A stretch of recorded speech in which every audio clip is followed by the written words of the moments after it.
large now, kind of monumental in sort of size. One of the most really important sort of things is that they tell us a story about the place, that they kind of connect to the kind of grounds. So even though at first look, they potentially could kind of look as if it's an intervention, that somehow there's a connection, either with the material, with the sort of story. This is, and what I thought I'd do first is just go through a few sort of sculptures that I've done, sort of talk a bit maybe how I kind of approach it, and then sort of talk about a bit how I'm sort of approaching the one here. This is a piece I've just installed in Belfast, about sort of 4 or 5 weeks ago. I finished work. It's about 40 metres tall, and it runs right down the divide on coming into Belfast itself. You've got the Falls Road on the one side, and you've got the village on the other. It's a really kind of contested sort of space. There's been loads of problems over the as you know, over the last 30, 40, 50 years. And the idea, I suppose, behind this, it was what I wanted to do was create a sort of sculpture which didn't have a front or a back, so it looked the same from both sort of sides. So as you come into Belfast and as you come out of Belfast, and again if you lived on the Protestant side and the Catholic sort of side. I went to the site quite a few times, and years ago there used to be like boglands and sort of marshes there before sort of people kind of lived there.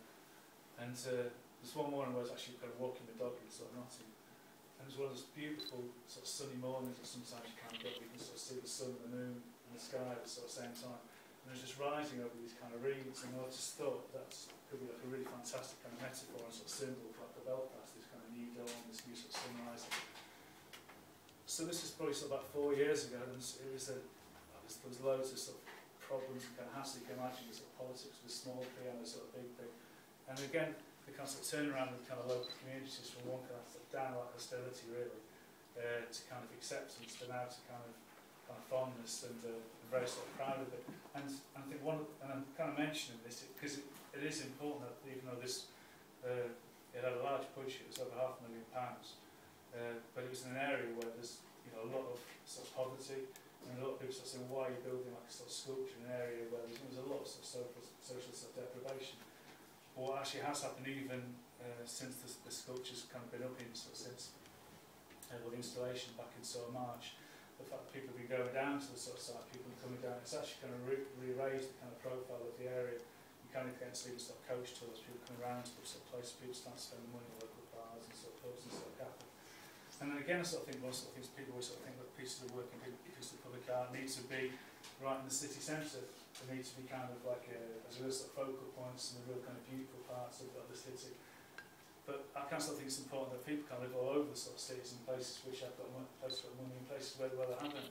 So it's important to sort of think that why should people in areas where somebody more sort of predominant kind of working class can't have really beautiful pieces of art right on the doorstep, which I think is really important, it should be for everybody.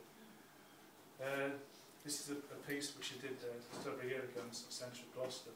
It's based on a poem by a fellow called Ivan Gurney, who was a local company, he was a war poet who died, and he was unknown at the time. He used to play organ and write poems in a little chapel just in the docks themselves.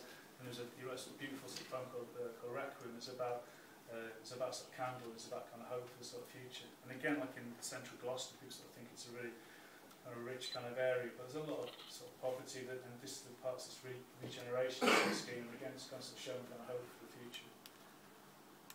This is a piece over in Mansfield. I did about 4 or 5 years ago, and I'm putting this one in because there's a few sort of parallels between maybe sort of Mansfield and this area.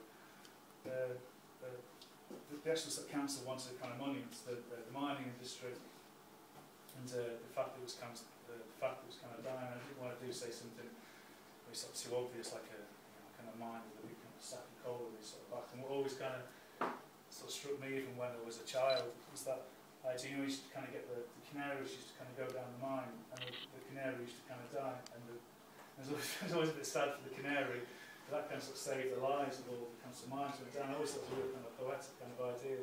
So this was kind of this idea which originally sort of came from. And it stands about sort of 12 metres, so the whole sort of thing sort of sways sort of gently in the breeze. These were a couple of pieces I'll quickly sort of go through. These are in Sydney hospitals, which you worked on last year. And again, the idea of these, I love something kind of going to a hospital, you feel very sort of nervous, you feel quite sort of stressed, and I wanted this idea you could go into these sort of spaces and actually sort of feel some sort of, kind of sense of hope, some sort of sense that, you know, there's a bit of faith in tomorrow, I suppose. And this one here, you sort of feel actually playing in the sky. This piece is not split in mine there. It stands about 2.5 metres in diameter. It has thousands of these glass balls which kind of cast the light. This is one of the first, largest sort of pieces that I started doing. This was London 2003, and it was like an international sort of competition. And it was for Islington, called the Angel in Islington. And I always thought there was like an angel in Islington that was named after, but apparently it was named after a pub. So I kind of thought the fact there was no sort of symbol of an angel, and I just thought it's a really sort of nice sort of twist, which kind of creates some people.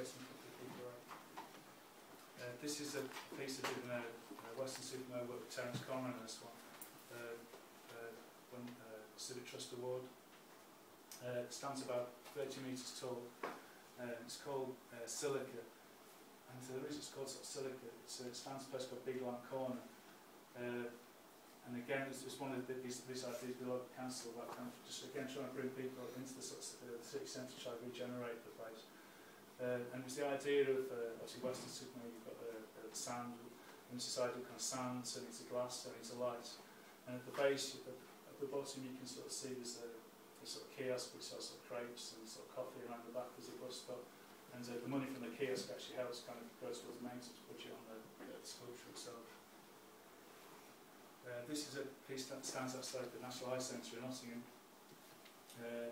and it turns 24 hours a day. And the idea here is that it kind of suggests and sort of symbolises, you know how an ice skater or a dancer would kind of slowly kind of pirouette on the ice. Well, what it is, you can sort of see there's about sort of 300 of these stainless sort of steel discs, and the mirror polished on one side and bead blasted on the other. And as they sort of turn around and kind of catch the light, and they're very much like a sort of skater's blade in the bottom like that. This is a piece in the centre of Manchester in Piccadilly Gardens, and it's quite a challenging piece in some ways. It was done by working with this world-renowned architect Segundo, who did the scheme in the centre of Manchester, and the council wanted to commission a memorial to the people that died in the Second World War and the Blitz.